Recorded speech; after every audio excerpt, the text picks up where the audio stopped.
सुरगाणा तालुक्यात आयोजित करण्यात आलेल्या छत्रपती शिवाजी महाराजस्व महासमाधान शिबिरमध्ये आदिवासी बांधवांच्या वनजमिनीवरील दावे कायद्यानुसार निकाली काढण्याचा ठाम निर्धार प्रशासनाने व्यक्त केला आहे।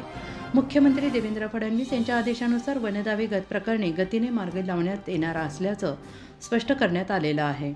जिल्हाधिकारी आयुष प्रसाद यांनी वनदावे प्रकरणी कायद्याच्या चौकटीत पुढील 90 दिवसात निकाली काढण्यासाठी प्रयत्न केले जातील असे आश्वासन दिले आहे।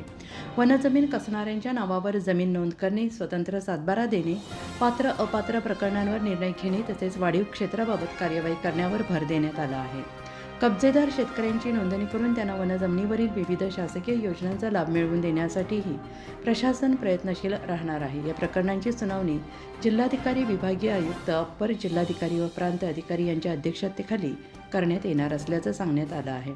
घोटुळ येथे भव्य शिबिर सुरगाणा या तालुक्यातील घोटुळ येथे महसूल आणि वन विभागाअंतर्गत छत्रपती शिवाजी महाराज महाराजस्व समाधान शिबिर पार पडले। या अभियानात नाशिक जिल्ह्यातील सुमारे 30,000 फॉरेस्ट प्लॉट धारक आणि नागरिकांनी उपस्थिती लावली। हे अभियान जिल्ह्यातील सगळ्यात मोठे महाराजस्व अभियान ठरल्याचं प्रशासनाने नमूद केले।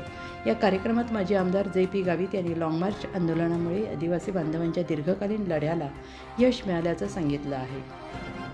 मंत्रिमंडळातील 5 मंत्र्यांशी चर्चा झाल्यानंतर मुख्यमंत्री देवेंद्र फडणवीस यांनी स्वतः पुढाकार घेण्याचे आश्वासन दिले असून 3 महिन्यात वनजमिनीबाबत ठोस निर्णय घेतला जाईल असा विश्वास त्यांनी व्यक्त केला आहे। यावेळी वनजमीन अर्जांच्या फाईली जिल्हाधिकारी आयुष प्रसाद, प्रांत अधिकारी कश्मीरा संखे, अप्पर जिल्हाधिकारी आणि अन्य अधिकाऱ्यांकडे सुपूर्द करण्यात आल्या। शासकीय सेवांचा लाभ अभियानात आरोग्य, कृषी, शिक्षण, वन विभाग आणि शासकीय योजनांचे अधिकारी उपस्थित होते। नागरिकांनी आरोग्य तपासणी, रेशन कार्ड विषयक प्रश्न तसेच अनेक विविध अडचणींचे निराकरण करून घेतले। तहसीलदार रामजी राठोड यांनी सांगितले की जिल्हाधिकारी यांच्या उपस्थितीमुळे अभियानाला विशेष महत्त्व प्राप्त झाले आहे। तालुकानिहाय नियोजन करून वनदावे अर्ज वेळेत जमा करण्यात आले असून सुरगाणा तालुक्यासह नाशिक जिल्ह्यातील हे सर्वात मोठे महाराजस्व अभियान ठरले आहे। उत्तर महाराष्ट्र न्यूज नेटवर्कसाठी पांडुरंग विरार, प्रतिनिधी सुरगाणा पेठ।